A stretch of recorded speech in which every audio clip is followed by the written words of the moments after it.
የእመቤታችን የቅድስት ድንግል ማርያም የሞቷ የመጨረሻ ሰዓታት። ነገረ ማርያም በሊቃውንት ክፍል 2 በመጋቤ ሐዲስ ዶክተር ሮዳስ ታደሰ እንደተጻፈ። ሐዋርያትና የቤተ ክርስቲያን ጉባኤ ሁሉ የተወሰኑ እንደዚህ አይነት ቃሎችን በትክክል ስለ ብጽዕት ድንግል ተናግረዋል። የአምላክን እናት በሕይወቷ የመጨረሻና ለመሄድ ናፍቃ ባዩ ጊዜ የስንብት መዝሙር ለመዘመር በመለኮታዊ ጸጋ በመቃኘት ከስጋ በመውጣት በፈቃድ ወደሚሆነው የአምላክ እናት ሞት ዘመሩ። በቅዱስ ፍርሃት የመውደድ ስራቸውን ከፈጸሙና በመዝሙር የበለጸገ ዘውድ ጎንጉነው ከእግዚአብሔር የተሰጠ መዝገብና የመጨረሻ ቃል አድርገው የስንብት የበረከት ቃል በእርሷ ላይ ተናገሩ። ስለዚህ የዚህ ሕይወት ጊዜያዊነት ለወደፊት ለሚኖሩ መልካም ነገሮች ስውር ምስጢራት ይመራል ብዬ ማሰብ አለብኝ። ይህ ለኔ የተገለጠልኝ አንድ ጊዜ እና በአንድ ስምምነት ያደረጉት ነገር ነው። ቅድስት ነውር ነቀፋና እድፈት የሌለባትን የእናቱን ወደ ቤቷ መምጣት በመለኮታዊ እቅፍ ለመቀበል ንጉሱ በዚያው ነበር። እርሷም ስለዚህ ጉዳይ ልጄ መንፈሴን በእጆችህ አእተዋለሁ፣ ለአንተ ውድ የሆነችውን እና እንከን አልባ አድርገህ የጠበቅካትን ነፍሴን ተቀበል፣ አካሌን ለመሬት ሳይሆን ላንተ ሰጣለሁ። በድንግልና ለመኖርና ለመጠበቅ የተደሰትክበትን ጠብቅ። የማኅፀኔ ፍሬ ይሆንህ አንተ ባለህበት ሁሉ እንድሆን እኔም በዚያ እንድሆን ወደ ራስህ ውሰደኝ። ርደትህን በእኔ እንዳደረግከው ወደ አንተ መምጣት ፈልጌያለሁ። ሞቴ ብቸኛ የሚያደርጋቸውን አንተ በእርግጥ ልጆቼ ብለህ ለምትጠራቸው ልጆቼ ሐዋርያት መጽናኛቸው ሁናቸው፣ በእጆቼ ላይ እንደ አዲስ ባርካቸው በማለት በደንብ ገልጻለች።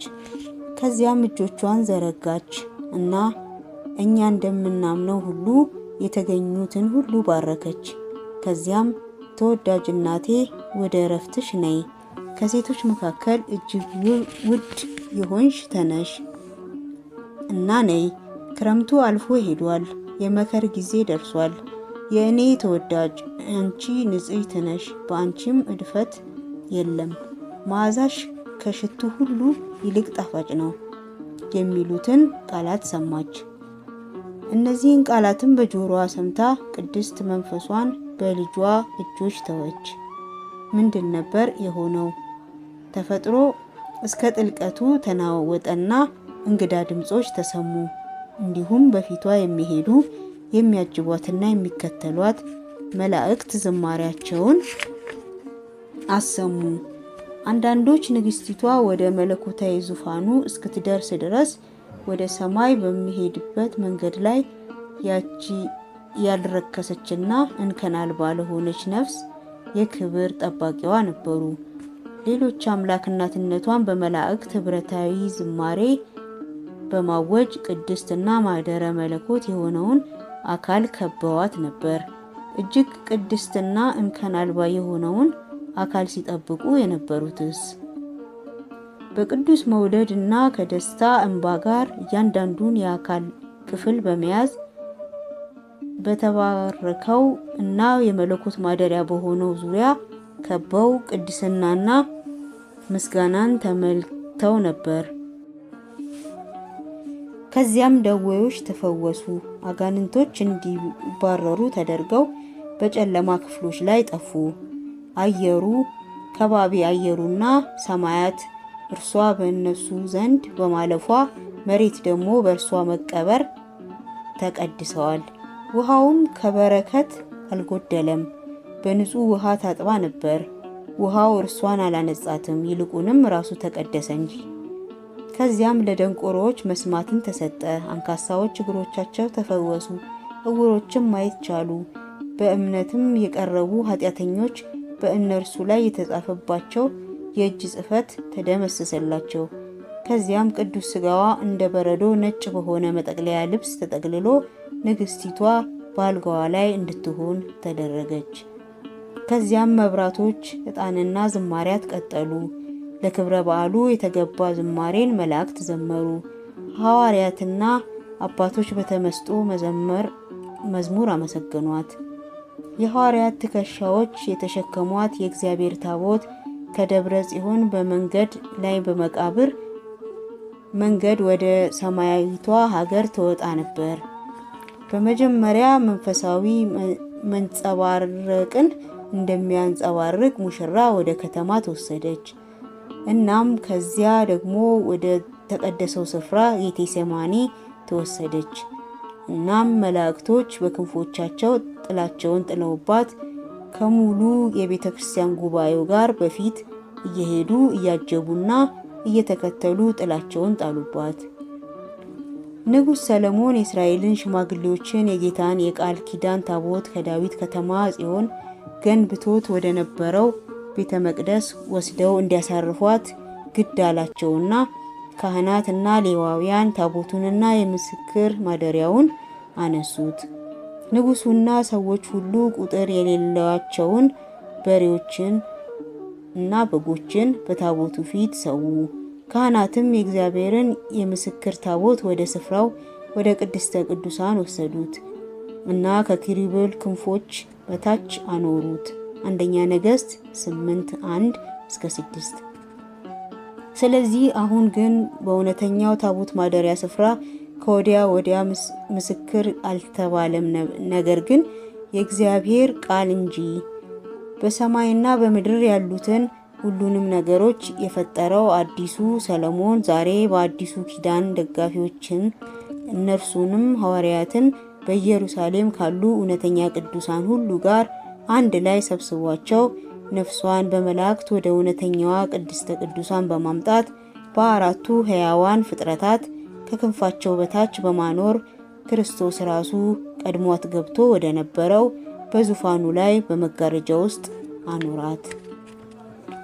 ስጋዋን የሐዋርያት እጆች ተሸክመውት ሳለ የነገስታት ንጉስ በማይታየው መለኮታዊ እጁ ግርማ ሸፍኖ ሙሉ ጉባኤው በፊቷ በኤዶም ደስታ፣ በሰማያዊ ማደሪያዎች ደስታ በመቃብር ላይ እስከሚደረግ ድረስ ቅዱስ መዝሙርና የውዳሴ መዝሙርን እየዘመሩ ነበር። ከዚያም እጅግ የተቀደሰች ወደ ሆነችው ጌቴሴማኒ ደረሱ እና እንደገና አንድ ጊዜ ማቀፍ፣ ጸሎታት፣ የሙገሳ ንግግሮች፣ መዝሙሮች እና እንባዎች ካዘኑና ከሚወዱ ልቦች ፈሰሱ። የልቅሶ እና ላብ ድብልቅ ጎርፍ ተዋሃዱ። እንከን አልባው ስጋ በመቃብር ውስጥ ተደረገ። ከዚያም ከ3 ቀናት በኋላ ወደ ሰማያዊ መኖሪያዎች ቤቶች ተወስደዋል። የምድር እቅፍ የጌታ ማደሪያ ስፍራን፣ የንጹህ ውሃ ሕያው ምንጭን፣ የሰማያዊ ህብስት እህልን፣ የመለኮታዊ ወይን የተቀደሰ ሐረግን፣ ምንጊዜም ለምለም የሆነ እና ፍሬያማ የእግዚአብሔር ምሕረት የወይራ ዘይት ቅርንጫፍን ለመቀበል የተገባ አልነበረም። የእግዚአብሔር ልጅ ከእርሷ ነስቶት የነበረው ሁሉም ቅዱስ አካሉ በሶስተኛው ቀን እንደተነሳ ሁሉ ከመቃብር ተወስዳ እናት ከልጇ ጋር መገናኘት አለባት። ደግሞም እርሱ ወደ እርሷ እንደመጣው እርሷም ተነስታ ፍጹም መኖሪያ ስፍራ ወደ ሆነው ወደ ሰማይ ወደ እርሱ መሄድ አለባት። እግዚአብሔር ቃልን በማህፀኗ ያስጠለለች በልጇ ማደሪያ ልትኖር ይገባታል። ጌታ የአባቱን ሥራ መስራት እንደሚገባው እንደተናገረ፣ ስለዚህ በጌታ ቤት በልጇ አደባባዮች እና በአምላካችን ቤት አደባባዮች እንድትኖር ማድረግ ይገባዋል። በእርሱ የሚደሰቱ ሁሉ በእርሱ ከኖሩ የደስታ ምንጭ ራሱ የሚኖርበት የት ነው? በእናትነቷ ጊዜ ድንግልናዋ ሳይነካ እንዲቆይ ከተጠበቀ ከሞት በኋላም ከሙስና ሊጠበቅ ይገባል። ፈጣሪዋን እንደ ሕፃን ጡቷን ያጠባች በመለኮታዊው ማደሪያ የመሆን መብት ነበራት። አብ የመረጣት ሙሽራ የማደሪያ ስፍራ በሰማያዊ አደባባዮች ነበር። ልጇን በመስቀል ላይ ሲሞት ያየችውና ልጇን በምትወልድበት ጊዜ ያልተሰማትን የሐዘን ስለት የተቀበለች እርሷ ከአብ አጠገብ ተቀምጦ እርሱን ልትመለከት ይገባታል። የአምላክ እናት ልጇን የመያዝ መብት ያላት ሲሆን የእግዚአብሔር ሴት ባሪያና የአምላክ እናት እንደመሆኗ መጠን በፍጥረት ሁሉ መከበር ይገባታል። ዛሬ ልዑል የወረደባትና ከሰዎች ጋር የተነጋገረባት ሕያዊት መሰላል በሞቷ ወደ ሰማይ ፈልሳለች። ዛሬ የሕይወትን ህብስት የያዘችው ሰማያዊት ጠረጴዛ ወንድን ሳታውቅ እሳተ መለኮትን የቻለችው እርሷ ከምድር ወደ ሰማይ ፈልሳለች። የሰማይ በሮች የእግዚአብሔርን ደጅ ከምስራቅ ለመቀበል በሰፊው ተከፈቱ። ዛሬ የእግዚአብሔርን ሕያዊት ከተማ ከምድራዊቷ ወደ ሰማያዊቷ ኢየሩሳሌም ተሸጋገረች። የፍጥረት ሁሉ በኩር የአብ አንድያ ልጅ የሆነውን ተቀዳሚ ተከታይ የሌለውን ልጇን የጸነሰችው እርሷ በበኩር ቤተ ክርስቲያን አረፈች። እውነተኛና ሕያዋይት የጌታ ታቦት የሆነችው እርሷ ወደ ልጇ ሰላም ተወሰደች። የሔዋንን አለመታዘዝና የአዳምን የሞት ቅጣት ያጠፋ የሕይወትን ዛፍ ያመጣችውን የእግዚአብሔርን መንበር ለመቀበል የሰማይ ደጆች ተከፈቱ። ነገረ ማርያም በሊቃውንት ክፍል 2 በመጋቤ ሐዲስ ዶክተር ሮዳስ ታደሰ እንደተጻፈ። ይቆያል።